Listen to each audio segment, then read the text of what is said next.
तो अब हम लोग पढ़ेंगे चतुर्भुज।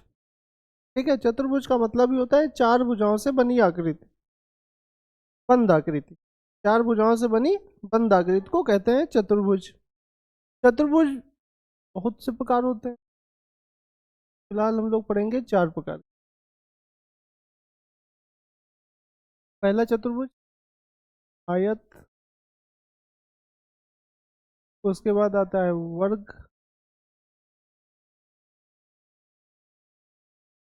आयत, वर्ग, और उसके बाद समचतुर्भुज।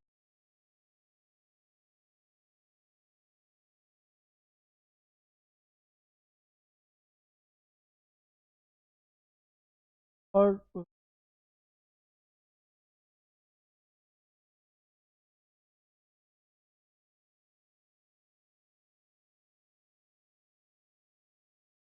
एक चतुर्भुज और होता है समलंब चतुर्भुज।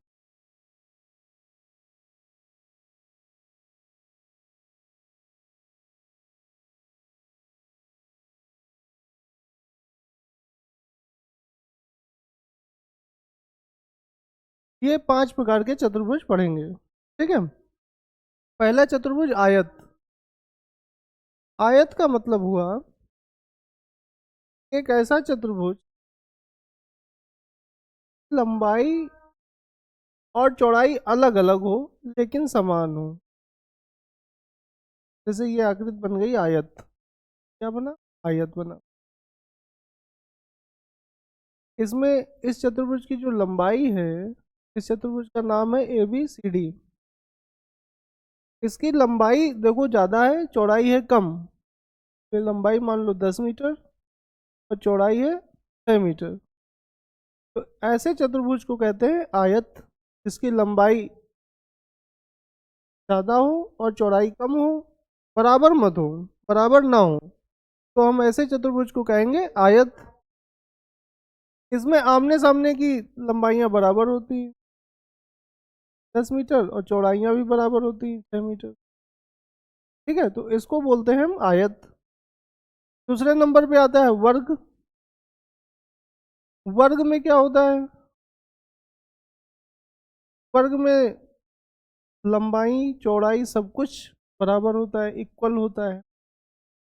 लंबाई चौड़ाई सब कुछ इक्वल होता है। अगर ये हम 8 मीटर मान लें तो इसकी चौड़ाई भी 8 मीटर हो जाएगी, सामने वाली भी 8 मीटर होगी लंबाई, और चौड़ाई के सामने चौड़ाई भी 8 मीटर। तो एक ऐसा चतुर्भुज की लंबाई और चौड़ाई दोनों बराबर हों तो हम उसको बोलेंगे वर्ग। ठीक है, फिर तीसरे नंबर पे आता है, तीसरे नंबर पे चतुर्भुज आता है समचतुर्भुज। अब समचतुर्भुज किसे कहते हैं? समचतुर्भुज किसे कहते हैं? चतुर्भुज कहते हैं, सम का मतलब ही हुआ समान।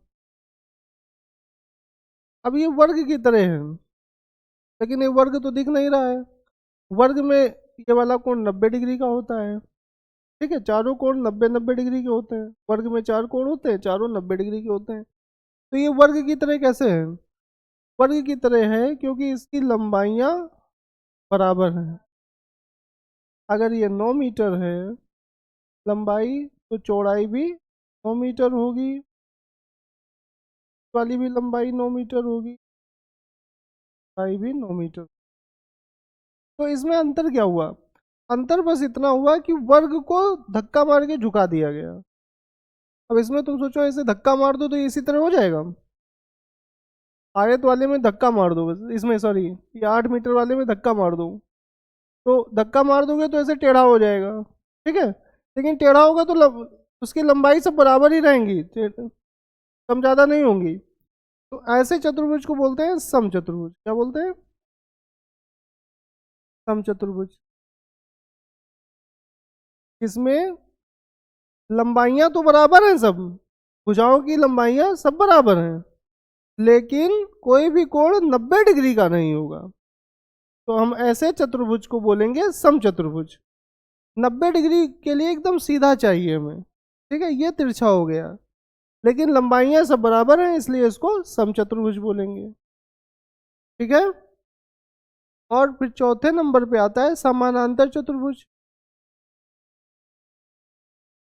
चौथे नंबर पे आता है समानांतर चतुर्भुज। समानांतर चतुर्भुज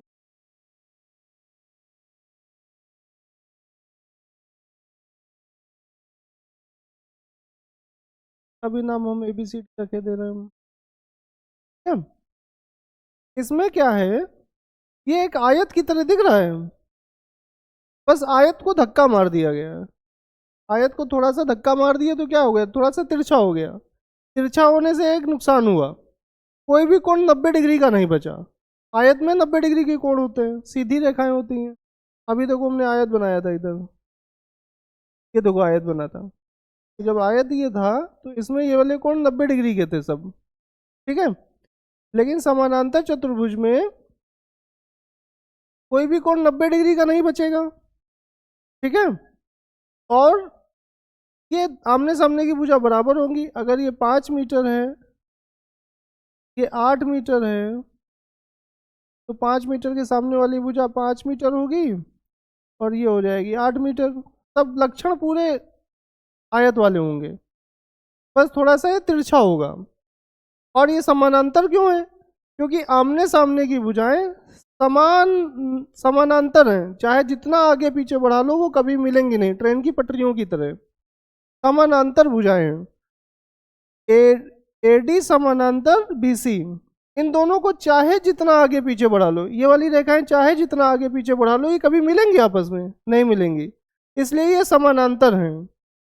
AB और CD को चाहे जितना तुम आगे पीछे बढ़ा लो, ऐसे ऐसे चाहे जितना जहां तक लेके चले जाओ, हजारों किलोमीटर लेके चले जाओ, कभी मिलेंगी नहीं। तो हम ऐसी भुजाओं को बोलते हैं समानांतर भुजा। तो AB समानांतर CD, AB किसके समानांतर है, CD के, और AD किसके समानांतर है, BC के, क्योंकि ये कभी आपस में मिल नहीं रही हैं। तो इसलिए हम इसको बोलते हैं समानांतर चतुर्भुज। पूरे लक्षण कैसे होते हैं, आयत वाले होते हैं, लेकिन बस आयत और इसमें एक अंतर होता है कि आयत का प्रत्येक कोण 90 डिग्री का होता है और इसमें एक भी कोण 90 डिग्री का नहीं होता है। फिर उसके बाद 5वें नंबर पे हमारा चतुर्भुज आता है समलंब चतुर्भुज।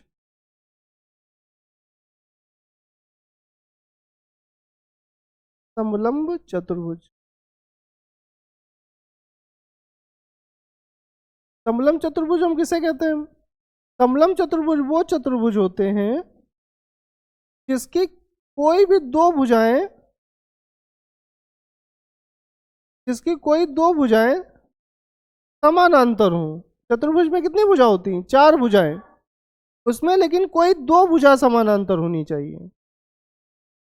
इसको ध्यान से देखो, इस चतुर्भुज को ध्यान से देखो, इसका नाम हम बदले दे रहे हैं, PQRS किए दे रहे हैं।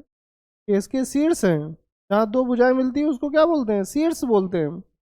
अब इसमें ध्यान से देखो, अगर हम SP रेखा को और RQ रेखा को आगे बढ़ाएंगे तो ये यहाँ पे जाके कहीं पे मिल जाएंगी, मिल जाएंगी। तो इसका मतलब ये हुआ कि SP रेखा RQ रेखा से ये समानांतर नहीं है, तभी तो आगे या पीछे बढ़ाने से मिल ही जा रही हैं।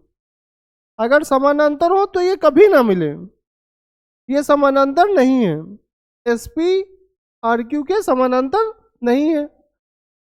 और समानांतर चतुर्भुज में हमने क्या पढ़ा था, ये समानांतर होती हैं, खड़ी वाली रेखाएं जो हैं ये समानांतर हैं, चाहे जितना इनको आगे पीछे कर लो ये कभी नहीं मिलेंगी। पड़ी वाली जो रेखाएं हैं, जिसको हम चौड़ाई कह सकते हैं क्योंकि वो कम है लंब से, तो इनको चाहे हम जितना आगे पीछे बढ़ा लें ये भी कभी नहीं मिलेंगी।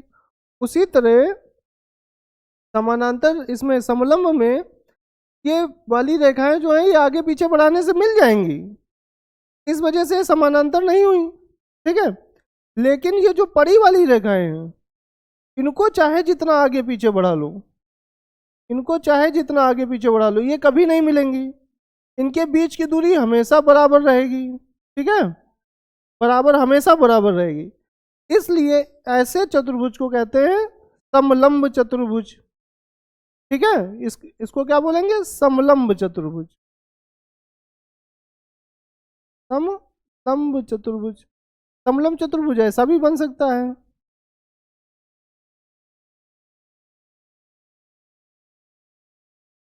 ये भी समलंब चतुर्भुज है।